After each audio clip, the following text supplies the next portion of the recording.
morning, good afternoon, or good evening, everyone. Thank you so much for joining us today in this 32nd edition of our CVC Insider Series. My name is Alba. I'm part of 500 Global, one of the world's most active seed stage investment firms, having backed over 2,500 exceptional startups in 75 countries. And within 500, I work closely with corporate investors and innovators. And a little over a year ago, we launched this CVC Insider Series to continue raising the bar of the corporate venturing community. Every 2 weeks, we host this roundtable featuring a top corporate venturing practitioner and sharing their unique journey into the industry, best practices they've developed throughout their careers. And this week, we have the pleasure to feature Eileen Tanghal, Managing Director at In-Q-Tel International. Eileen has over 20 years of experience in venture, starting as a financial VC, then corporate venture capitalist, and now on behalf of the government with the US intelligence community. Our wonderful host, Nicolas Sauvage, will be moderating today's discussion, but there's also a Q&A function, so feel free to ask any questions along the way, and we'll do our best to cover them. We hope you enjoyed today's session and come back to the next edition. Nicolas, off to you. Thank you, Alba. Thank you, 500 Global. I have to say, I love the background you have for 500 Global. It looks really nice. Today is going to be a very special session with Aileen. She has a very diverse background and a lot of experience along the way that I'm looking for many golden nuggets. So Aileen, if you can spend maybe 5 to 10 minutes to talk about this journey into corporate venturing. You didn't start in corporate venturing, but you end in corporate, or you are in corporate venturing now. So I really look forward to hearing your journey along the way. Sure, certainly. So I started, as an undergraduate at MIT. I studied electrical engineering and computer science. And when I graduated from MIT, instead of going for my master's, I joined a startup company, much to my parents' consternation. They really did not want me to do that. I had offers from large companies, and I remember my mother calling the co-founder going, "Do you have health insurance? Because my daughter needs to have health insurance." And he had to say, "Yes, we have health insurance," even though we're a small company. So that was a really good experience for me because we were just 7 people. We had less than $1 million in revenue. We were going through a business model change, and that company grew from less than $1 million to $100 million in revenue and went public in 2002. So I had experience being in a startup, which of course is very helpful when in the end your job is to work with startups.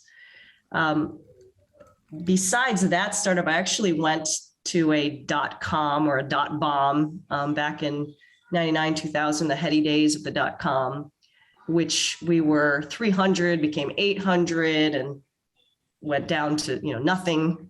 So I like to say I had the good experience and the bad experience being at startups.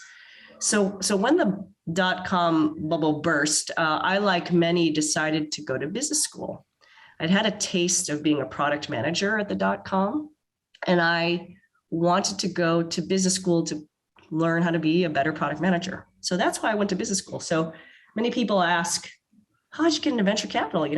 Tell me how I get in." I said, "I really don't know. That wasn't my plan." So I studied at London Business School, and my first day of accounting class was actually September 11th happened. So I don't know if you guys remember, there were no jobs for MBA students after September 11th, 2002, 2003. People were rescinding offers.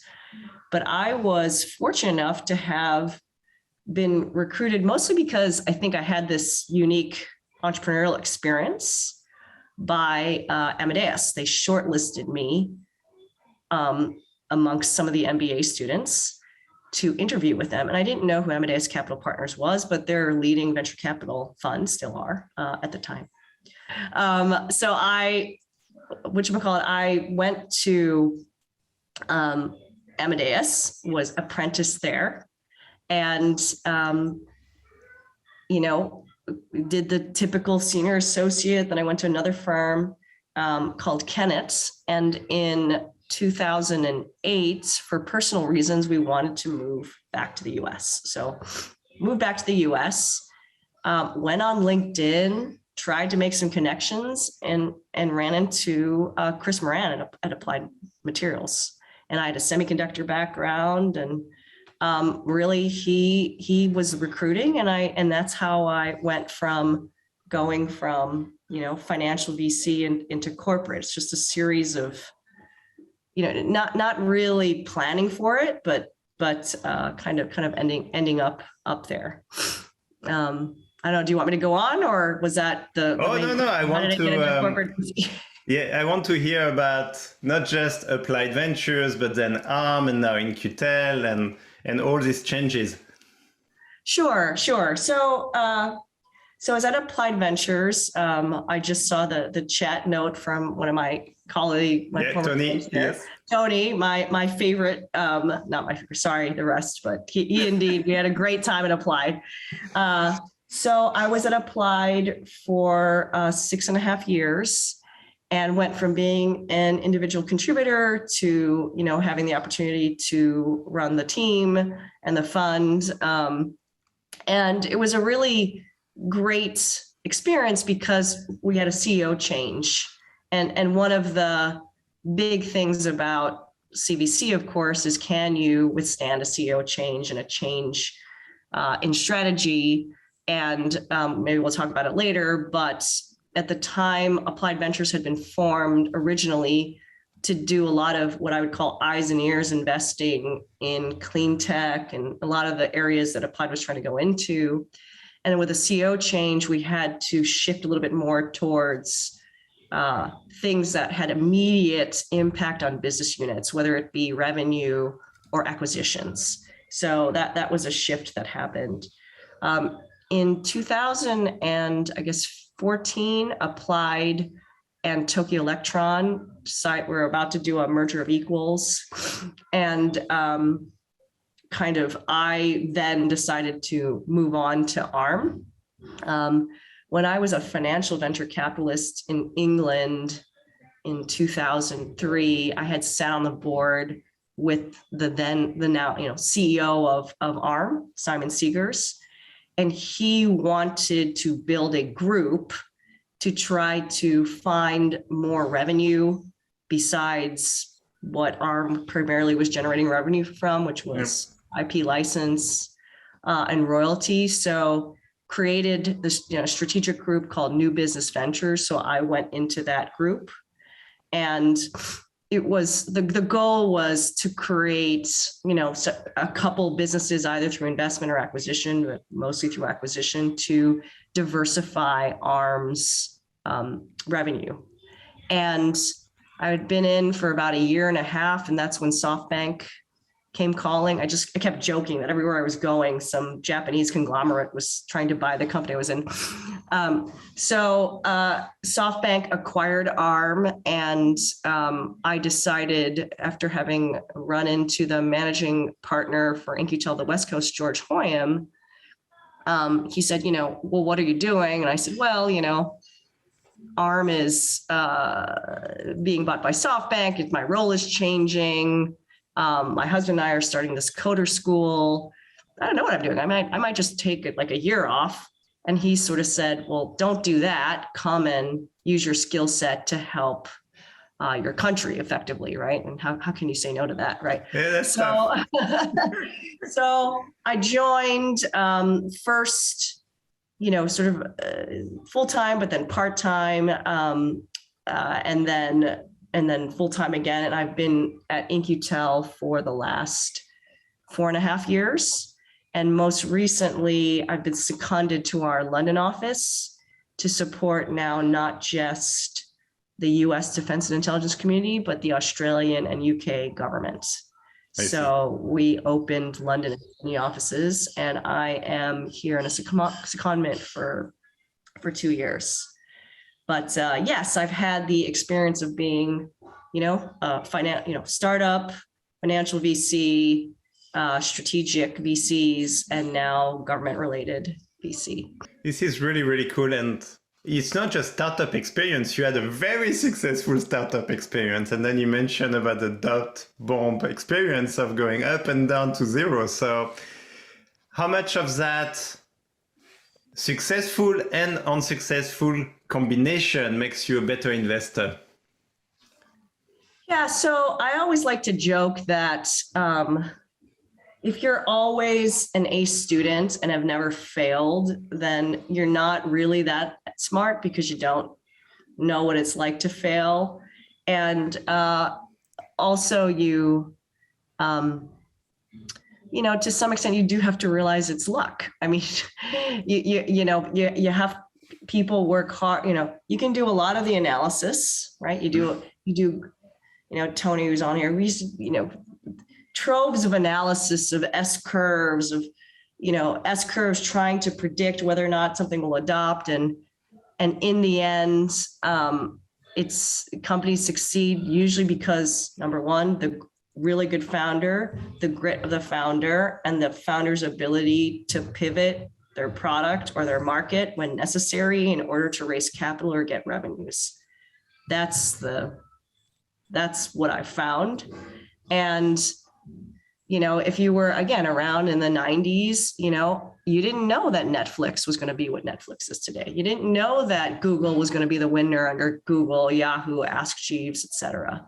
So, yeah, so I think it's good for me to have been in one that did, win, and then the other one that just didn't. Very nice. And so it's good to hear that you're accidental VC. You didn't plan for it. And I don't know if stumble into it is the right expression, but there's also one thing you mentioned, which is you need to survive a CEO change, and you went through that at Applied. Can you share why everyone says a CVC is only a CVC once you have survived the CEO change? Did you feel like it was really a danger, or was it a reinvention, or was it an evolution? Yeah, I at the time, because the new CEO had come from a place which had not actually seen significant impact from outside investments they had done, I was indeed worried that he would dismantle the venture capital group because, what is the point of it, right? So, listening, I still remember the chairman at the time, Mike Splinter, we had a year where we had several exits and really good returns. And maybe 3 of our companies had been bought by Samsung. And so we were feeling very proud of ourselves, right? Yeah. Look, we made these great investments. And he said something like, well, that's just great, but what have you done for Applied lately? So good for you. You guys all got to play VC and you can be proud of what you did, but you didn't actually advance what the corporate needed to do. Mm-hmm. So that's, I think, why you need to survive the CEO change, because you need to show that you really made impact to the corporation. And that's usually the timing of that is there's at least 1 or 2 or 3 CEO changes in that timing to show the effectiveness of the venture capital funds, right? So we know that typical startup companies are successful within 5 to 8 years. What is the typical CEO tenure?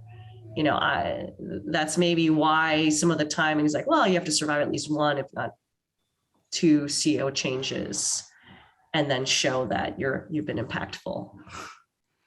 And it's interesting because you go straight into the topic of showing value. And here it's interesting because most times it's hard to show strategic value, and financial returns take some time. Here you already had good financial returns, so you were not challenged on that. You were not challenged on wasting money or whatever. You were actually challenged on show us the value you brought to the company. What was your answer? And because you were challenged, what did you do differently afterwards? Yeah, so we started to get measured on very easy things like, were we creating revenues for Applied, or would this company create revenues for Applied? So we became clever about showing how this company could create revenue for Applied. And it could be revenue in 4 years or 5 years or 10 years. But before, what we would report on is, we've made these 20 investments and they have provided insight to these 5 GMs. So whenever you report on the venture capital fund, 20 investments, 5 GMs, and maybe some of these are doing joint development. Or now change that from what is a qualitative description to a quantitative description, right? That started to do, we started to be more quantitative, meaning this investment of 3 or 4, or whatever it was, 1, 2, 3, 4 million is going to go into this company. We're going to enable this company to then do their product, which will end up being a rev share with Applied, which means X million dollars of revenue to, it's all theoretical, but if you do it, you're going to have some weighted probability of it, which will likely go to 0. But the whole point is that you are focused on bringing revenue to the company, right? So that's how we change things. It went from being very qualitative to, I'm investing either for supply chain efficiencies, for rev share, or for acquisition, meaning we're going to invest here, get some rights, and we're going to buy this company, and this is going to bring, I don't know, a future 500 million revenue to the company. And so we started to report all of our investments against actual numbers of revenue to the company. And that was a big change, because the CEO was driving revenue increase. And if you were to look at Applied stock, he was extremely successful in driving significant revenue increases to the company. And so it's not just the messaging, the path to revenue and so on, because it would start to drive which startup you decide to invest in. Because before, you may actually have invested in the ones that you believe you're going to learn a lot about a market you don't know or technology you don't know. But now you have this extra investment criteria, which maybe was explicit or implicit, that you need to show a path for benefits to Applied. That's right. So I whenever looking at investments from a corporate strategic point of view, I like to use the typical Horizon framework. So there's the Horizon 1, which is impact in 1 to 2 years. Horizon, this is me defining it. I'm sure other people define it differently. Horizon 2, impact in 2 to 7 years, and then Horizon 3, 7 to 10 years, right? And the CTO's office tends to be the 7 to 10 year. The call it business unit or M&A is the 1 to 2 years. And I say that the venture fund is the Horizon 2. But when you're under threat, right, you're going to end up going either like, no, the venture fund is part of the CTO's office, and we're just going to look at things that are very, very out there. Yep. And we go that way. Or as a strategic unit, you go, okay, they might cut us. So actually, we're going to have to get closer to the M&A group. And so as the leader, you need to decide, how am I going to allocate between these 3 horizons? Am I going to do 70% of investments in the Horizon 1, meaning i.e. growth companies or companies I'm going to acquire, or is it 50% here, 50% there? And it's about understanding your leadership, understanding, what is the role, what does the company need, right? That's that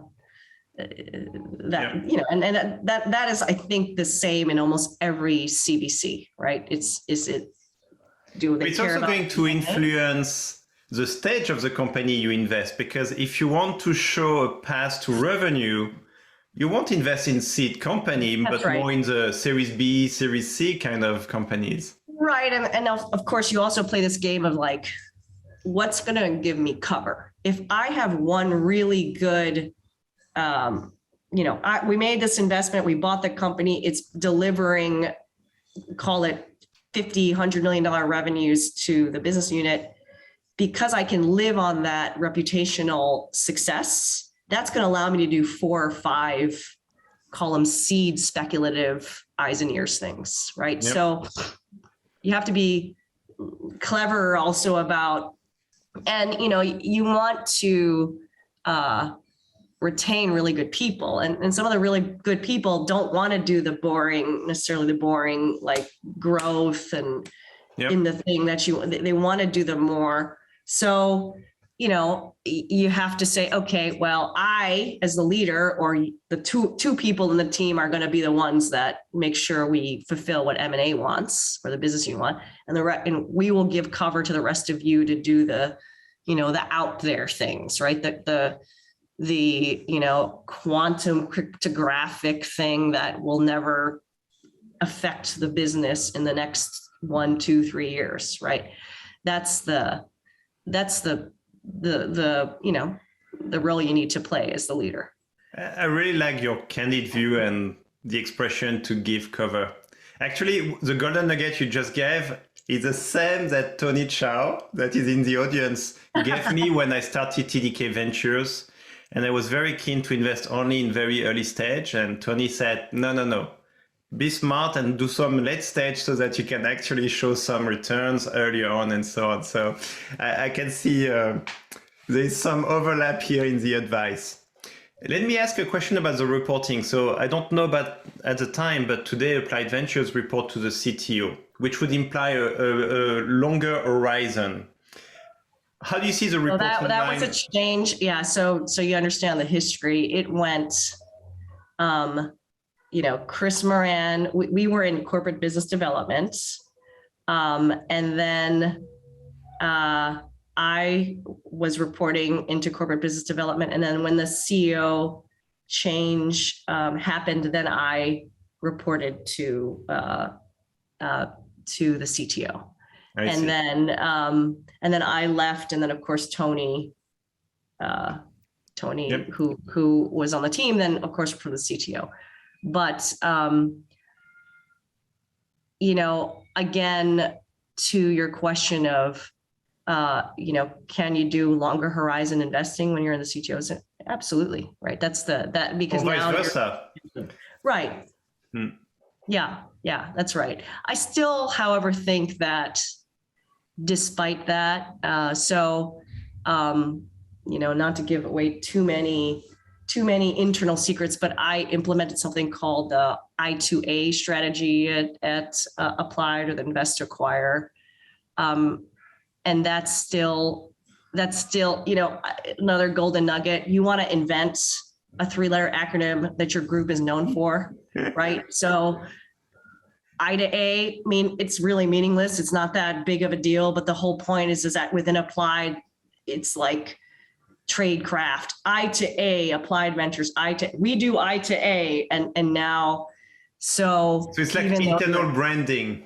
It is absolutely internal branding. And so it was like I to A, I to S. These are things that you want the whole corporation. Oh, they do that I to A and I to S thing. It's very helpful. And then you get the GMs to say, oh, they did this.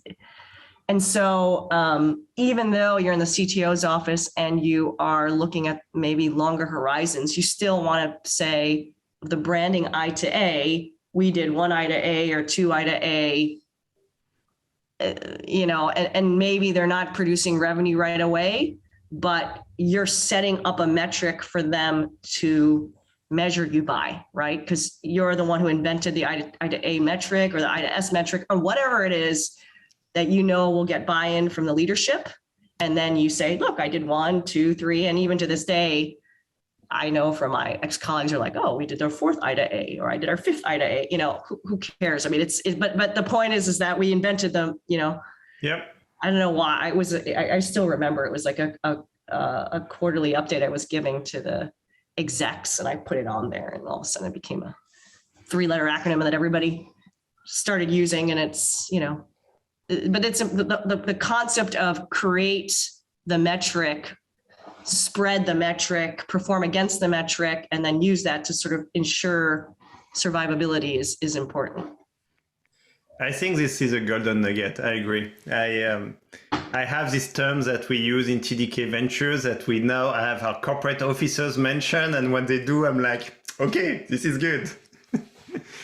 Very nice. Good. That's good.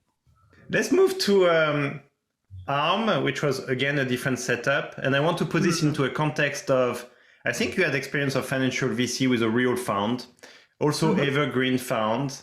I'm sure one of them is probably a balance sheet funding. And can you tell me about how you brought your experience from before, including Applied and the past, into ARM to make your role at ARM more meaningful and impactful? Yeah, and I can't say ARM is a great example just because I was there for so short of a period and we had been acquired in the very short period. But I will say that ARM at the very end that I was working on, how much of this is public? Yeah, this part is public. So a couple of things we did at ARM. One is we set up, we were LPs in a fund in China, and that's something we had done at Applied, of course. Yep. So that experience was helpful. The second thing was we were really looking at whether we should do an incubator inside of ARM at the time, and that was something I was working on. Now, what I will say is when I started setting up my team at ARM, some of the practices of how we recruited people, how we trained them, sort of the frameworks we used to look at things, those were all things that I carried over. But because it was such a short period of time, of course, we weren't able to execute very much.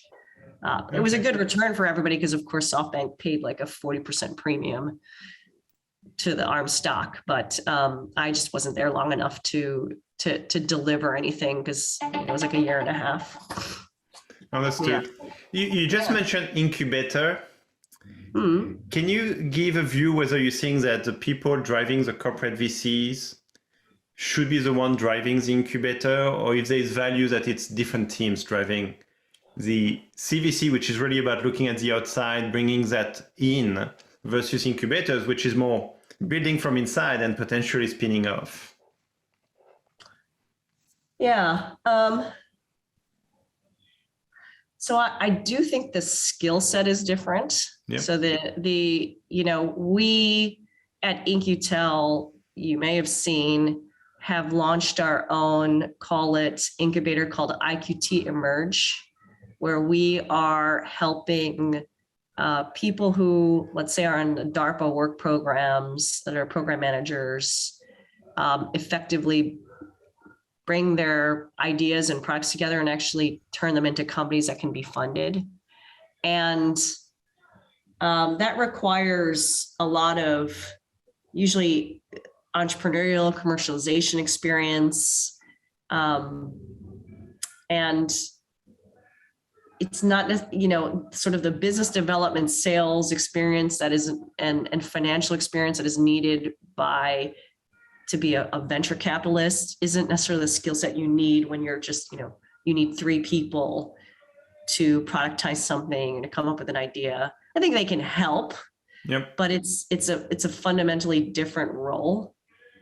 So I think, you need more engineer, product manager, operations types in the corporate incubator rather than people who are good at sourcing deals, negotiating, getting terms, that sort of thing. Yeah. I think it's intuitive to think there's a big overlap. I have so much respect for people who try to do both. It feels so tough to do. Yeah. I think it's really tough to do both. There are some people who are really skilled and can obviously do both. And it doesn't mean that there can't be the same head for both. I just think they're probably 2 different teams and yeah. Very good. And then let me double click on the limited partner, which is one thing that quite a few corporate VCs do, especially when they get started, but some continues to do even after they get started, which is that not just direct investments, but also engaging as a limited partner into different funds. what do you think would be the biggest reasons to do it, and what should not be the reason to do it? Yeah, so the 4 column would be usually, and I think this is pretty well known in the industry, it's to get access to entrepreneurs and talent, entrepreneurs, deals, talents in geographies where you don't have people on the ground. That's the reason why I applied, did it, the reason why maybe ARM wanted to do it. It's, hey, I don't have someone in India or Taiwan or Korea or China or Singapore or Europe. So the easiest thing for me to do is to invest in a fund that is established in that area and to ask them to show me deal flow, right? That's the positive.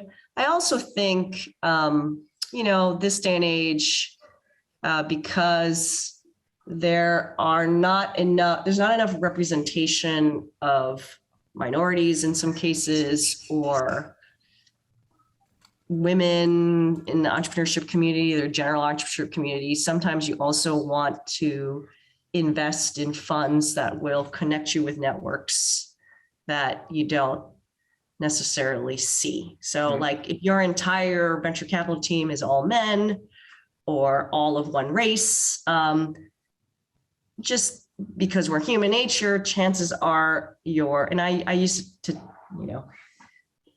tease people, like, look at the people on your team and connect to them, and look on LinkedIn Pro to see if your connections are representative of the world around you. And it's very rare, for example, that an all male team, when they connect, are going to have 50% women in their network. It means that they're not getting access to everybody, and not everybody has the same access to the fund. So the other reason to be an LP is to get access. Specifically, I believe you should fund funds that are focused on, minority people who are underrepresented within the venture capital community or within the entrepreneurship community. Those are the 2 reasons for. Look, the negative, and we have seen this go wrong, is, financial VCs care about return. So you want them to look in a specific sector. So let's say, your ARM, and you want them to look in semiconductors or IoT or whatever, autonomous systems, but they see that they can make money doing the Airbnb startup, and they start going that way, then, that's a problem, because you're not adding to the strategic direction of the intent of the LP relationship. So that's where it can go wrong. Look, I know the other reason people do it is the wrong reason, is a vanity factor. Like, oh, I just want to be an LP and sort of hang out with these funds, but they're not really contributing to the strategic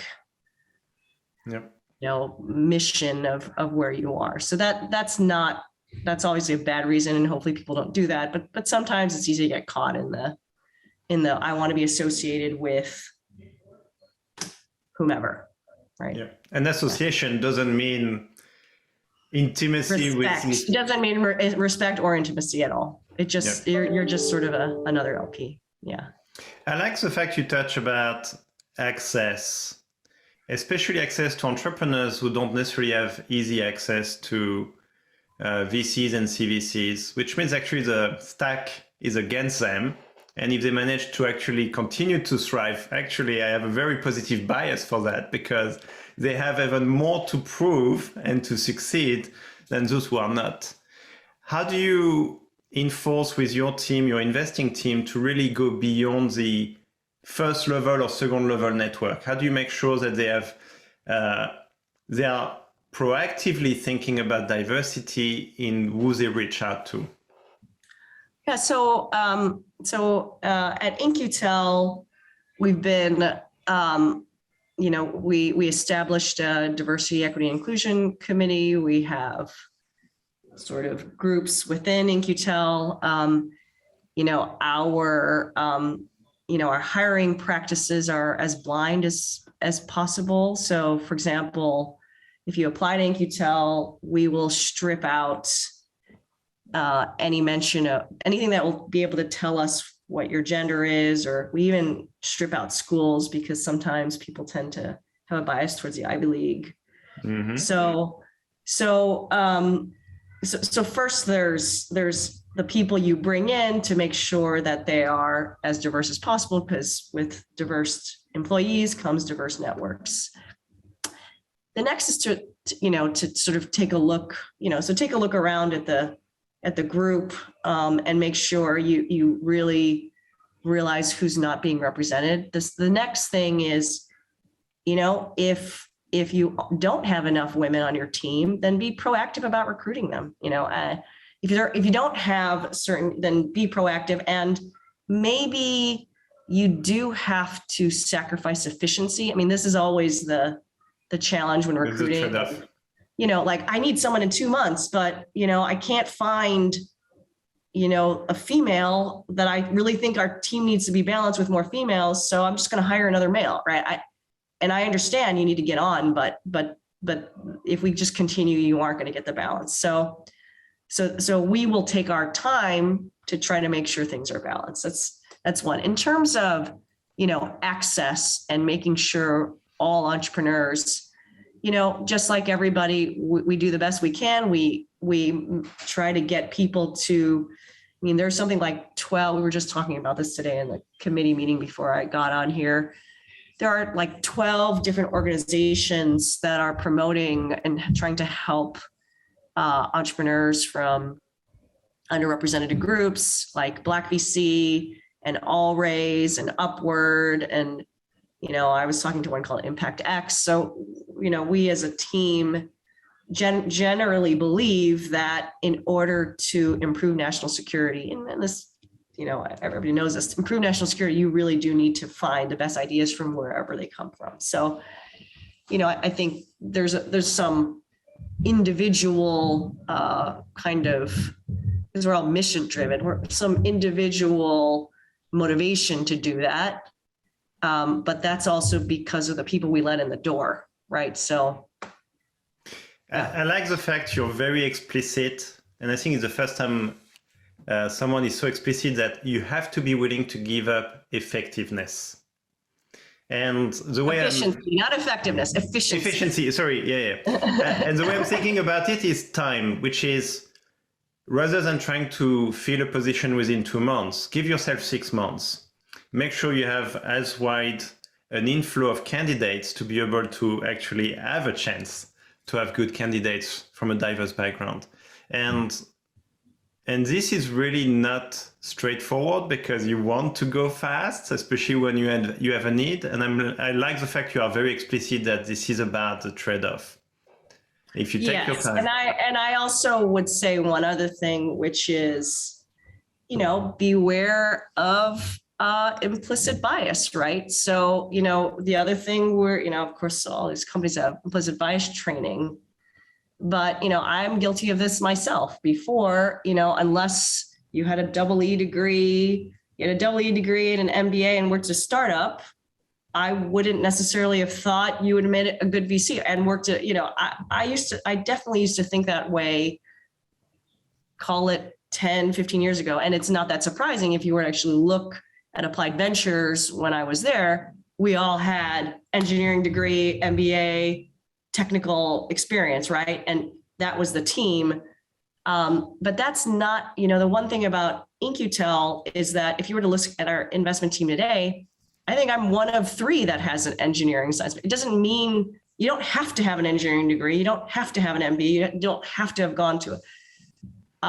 You have to be intellectually curious. And it's all about this growth mindset. So there is this, take longer, but it's also, look, don't narrow yourself to a specific box of they have to have, an engineering degree, gone to HBS and a startup, and then it's okay. And then they'll fit in the team. That is a mistake in my opinion. And I'm not sure I would have necessarily thought that until I got to In-Q-Tel and I realized there's all sorts of people from all that can be venture capitalists.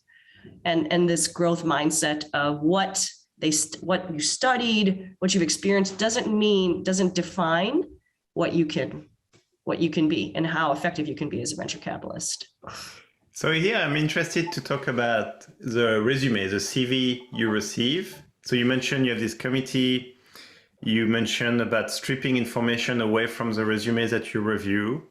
So what is it that in the resume, so not before meeting the person, but what is it that in the resume makes you think, okay, this is interesting for working at In-Q-Tel? Well, so what we do, and this is borrowed from many of the practices from Google and LinkedIn, is that each interviewer is interviewing looking at one dimension. Yep. So I might be looking at communication. Someone else might be looking at network. Someone else might be communication, network. Someone else might be looking at, sometimes we'll give people like a case study. So, how much time and effort do they put in the case study? So everybody interviews the person, but you're only ranking them on one element. And then we come together and talk about those elements. And that's, again, look, we're not perfect, but it's a way to take bias out of the system because you're just looking at that one thing. And it isn't like, hey, what did you think of the candidate? Well, I kind of like them because, we talked for 30 minutes. You have to talk about that very specific thing that you're interviewing on. And it has to do, so one of my partners is a guy named Andy, and Andy was a presidential fellow and worked for LinkedIn. And he is an absolute, kind of very, very smart on these things. So he has brought a lot of his practice to In-Q-Tel. We have a new investment director joining us on Monday. And one of the interview with one of my investment director was to deep dive into one investment she had made that he had decided to pass on. And I thought if they can really deep dive on that one investment that she decided to do and he decided not to do, there would be a lot of golden nuggets coming from that. Oh, great. That's great. Very good. Let's talk about mentorship. Do you have a mentor that helped you develop as an investor and as someone that looked at impact? Oh, absolutely. So the reason I got into venture capital is because I had a mentor in a woman named Ann Glover. She was she is the first female chairperson, was the first chairperson of the British Venture Capital Association to be a female. She had started Amadeus as a GP in 1997. I think she's one of the first women to sit on the Bank of England board. And she played a real, I was very lucky. I had her. I also had this very successful, entrepreneur plus venture capitalist, Herman Hauser. And I had both of them really showing me the ropes. So I apprenticed under both of them. And they were amazing. Now then I will say, Chris Moran, who of course leads Lockheed Martin, he was an amazing boss, an amazing person to have worked for. And really, because Chris wasn't someone who had just run a venture fund, he had hundreds of people working for him as a general manager, very good at trying to teach you managerial skills. Because again, one of the challenges of being in these small firms is, you tend to be around similar kinds of people and you don't necessarily get the skill set to be a manager. And so watching Chris and sort of his ability to hire, recruit, manage up, really how to manage up was really impressive how he did that in a corporate setting. So very lucky to have him. George Hoyam at In-Q-Tel, who brought me over, another great champion for bringing women into the firm. So yeah, I've been very, very lucky to have all these, plus I don't work for places where I don't like the people around me, I guess. Like, life is too short. If you don't like the people you work with, then quit, you know? So, Yeah. so yes, I've had mentors. You know, we have a formal mentoring program at In-Q-Tel. So I'm really proud to have, this is a great example. You know, one of our newest associates, a woman named Chenny, she was on the program manager side of the house of In-Q-Tel. So not the classic associate, senior associate background. And I mentored her. And, you know, when we opened the rec for the associate position, she got it. And now she's on the investment team. Very So nice. I'm quite proud of sort of having mentored her and helped her bring over, you know, help her come over to the team. Very nice. You mentioned message up or manage up. What was one of the tips that you learned on how to manage up well? I'm sure this is useful for all the audience, so I think that's maybe a very practical question. Yeah, you know, really it's about motivation and communication, right? So the audience that you're speaking to, whether it be the CEO or the CFO, what is that person's individual motivation? Are they is it EPS, earnings per share? Is it that they want to, you know, usually it's just EPS and share price, or maybe they want to diversify their revenue stream, right? That's the number one thing you must understand. So in the case of Applied, revenue, you wanted revenue. In the case of ARM, the CEO wanted diversification of revenue. So now you know the motivation, right? That is the person's motivation is leadership. And then you have to understand the language that they use to measure success against that motivating factor. And you need to take your venture fund and speak about it in the way that matches their communication style about it. So if they're saying it's all about EPS, then you better start saying, well, the venture capital fund is going to return 10 cents of EPS. If it's I need to diversify my revenue, well, the venture capital fund is going to be responsible for 10% of new revenue in new markets. That's the best way to manage up, right? Understand the motivation and communicate at that level. You could even argue it's a good way to manage your team as well. So I think this is really a best practice. I guess, right. So, which is great. So this is internal branding and messaging. How about the external branding? And here I want to ask more specifically about In-Q-Tel. It has a very, very specific positioning, very special investment thesis. How do you build the brand and make it stronger over time?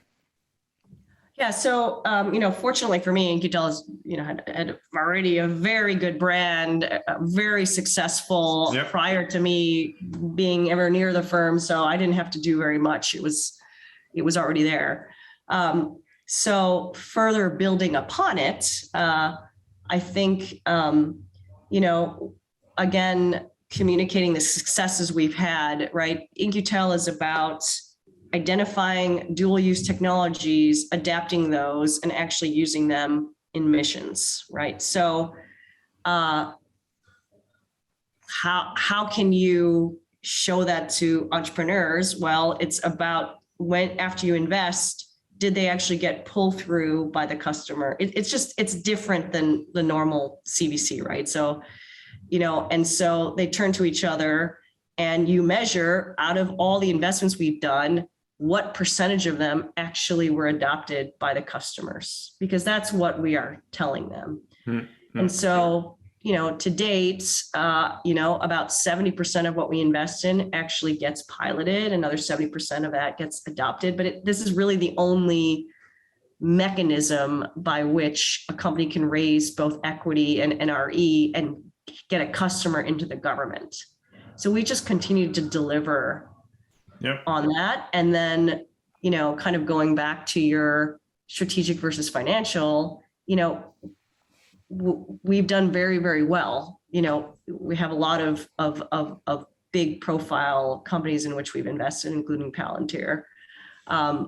So yeah, I just don't think you need to choose between doing well, because, you know, in our motivation, right, in order for the government to use you in the long term, you better be successful, because they're not going to risk buying product from a company that's going to go out of business. Yeah. So. Yeah. You should pick the winners that can bring. We need to, because that is important from a national security point of view, right? Because you cannot base sort of mission critical technology on a company that's sort of fly by night, right? So. No, absolutely. Talking of strategic learnings, for In-Q-Tel, actually the brand is a promise to deliver something. So clearly this is driving your KPIs as well. You talk about being deployed and so on. Mm-hmm. And that, I'm sure, is what you actually communicate to the entrepreneurs you're looking to invest in. How do you define these KPIs so that everyone in the team is driven by the right motivation and can deliver to the entrepreneurs? Yeah, so just to explain how In-Q-Tel works, every work program investment so In-Q-Tel has two kinds of investments, right? So we do what are just called seed investments, usually around 250,000, sometimes 500,000. And those, we call them seeds because they're seeding the relationship with a company. And it's an area where we either know there will be customer interest, or generically the government should just watch. Okay, so we do those kinds of investments. But, you know, the main type of In-Q-Tel investment, and I'm broadly talking about the US team because things are different in this program internationally, is a work program investment. So it's clear there is a known product being developed with the company. The company is driving towards milestones to deliver the kind of adapted product. And at the end of it, it is delivered to In-Q-Tel, who gives it to the customers being one of the agencies. Yep. And then it is used or not used. So everyone sort of knows that's the drill. So it's pretty easy to get everybody aligned.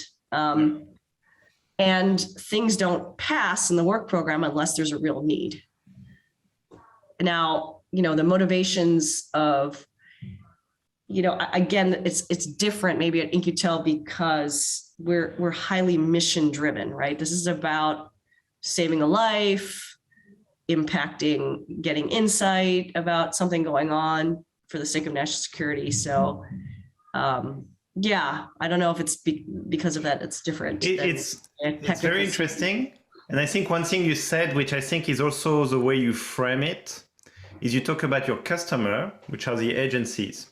Some CVCs would say customers are the entrepreneurs. Sometimes they would say customers are both. But here you're really looking at what does the agencies need in the current times. I'm guessing it's within 2 years. I'm not looking at 10 years necessarily. It's within 2 years. And then you try to source it with the best startups. Mm-hmm. That's right. Does that mean you have the equivalent of a championship before you can make an investment, or? So in the case of the work programs, yes. So we do up to 60 investments a year.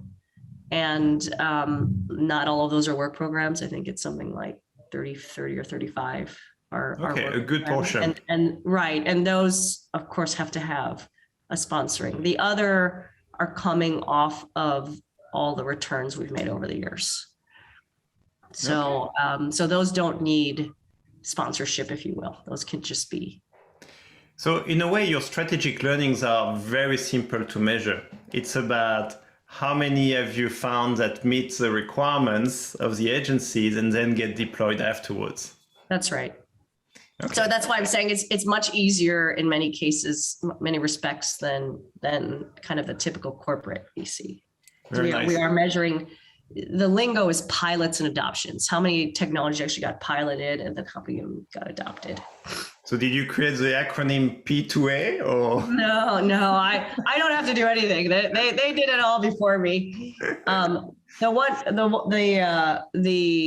The seed investments, this is something, we have a policy group, and what we realized is because we're so active, We have a lot of investments in a lot of types of companies. We have a lot of insights we can provide to policymakers. And so we've been doing that kind of activity apart from just investing.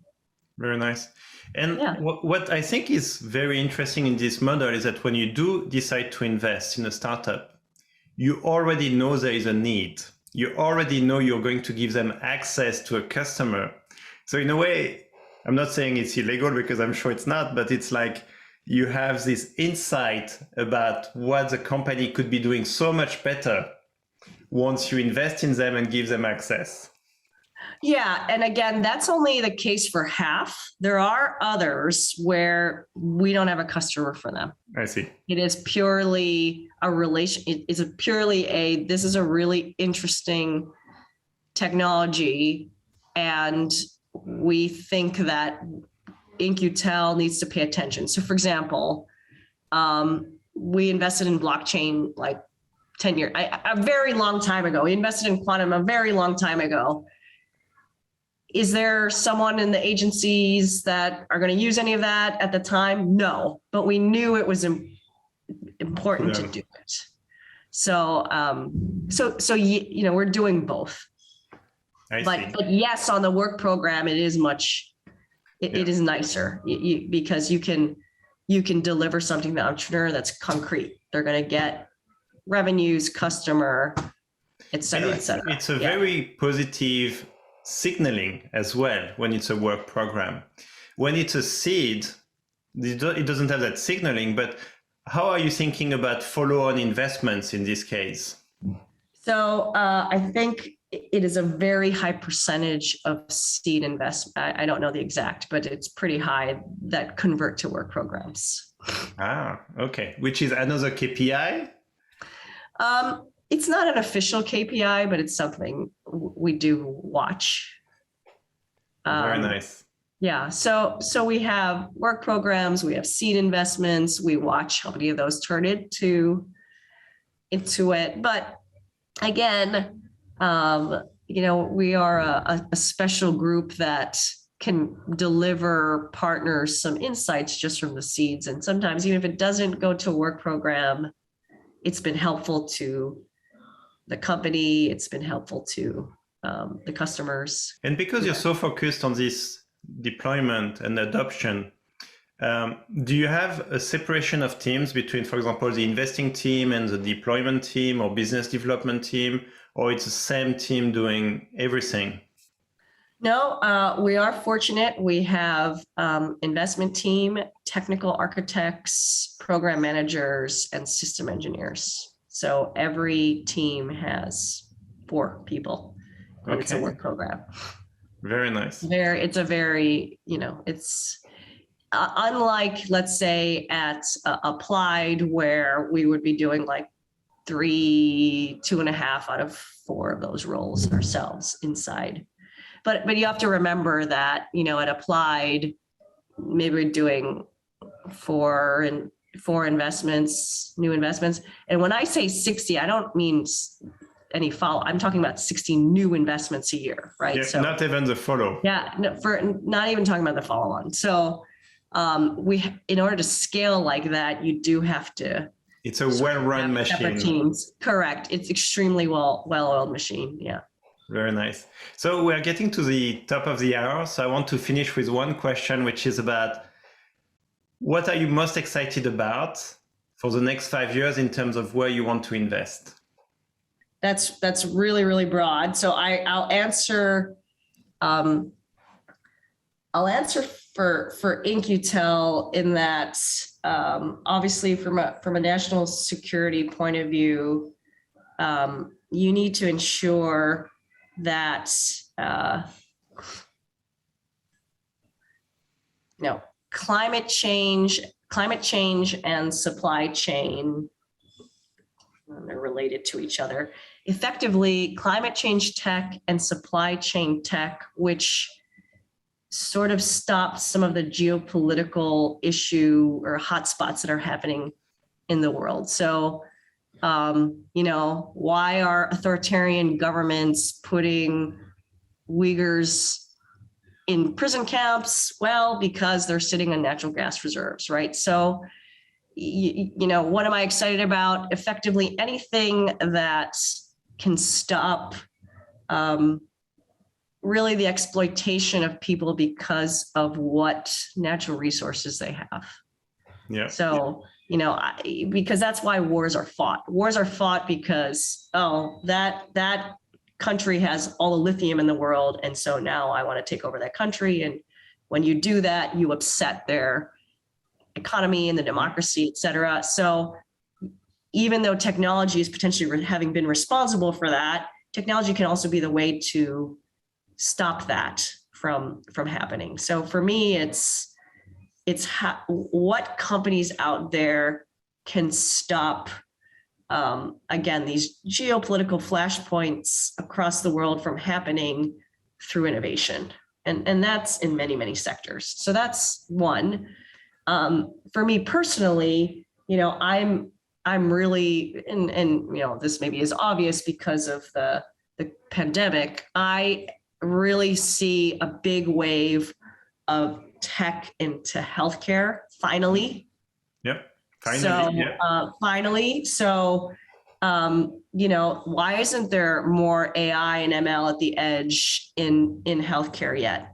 I think we're just seeing the beginning instances of it, so sort of the Aura Ring, all it's doing right now is checking some stats, but eventually they're going to be sophisticated in machine learning on it, plus your earbuds, to tell you, we are sensing that something's wrong. You might want to call your doctor. And then if you want to, really think closed loop type solutions. So I am personally thinking we are at the beginning of a big wave here. So, AI ML hit, the auto industry, life sciences, government, and now I think we are just at the beginning stages of it, making a big difference. Again, accelerated by COVID, but also accelerated by the fourth wave of computing, which has brought all the pricing of chips down and the ability for edge ML, to run on very, very low low power microprocessors. So there you go. Thank you so much for your time. And this was a really good way to finish the interview. I can sense your passion for these topics. It was really nice. Thank you so much. Of course.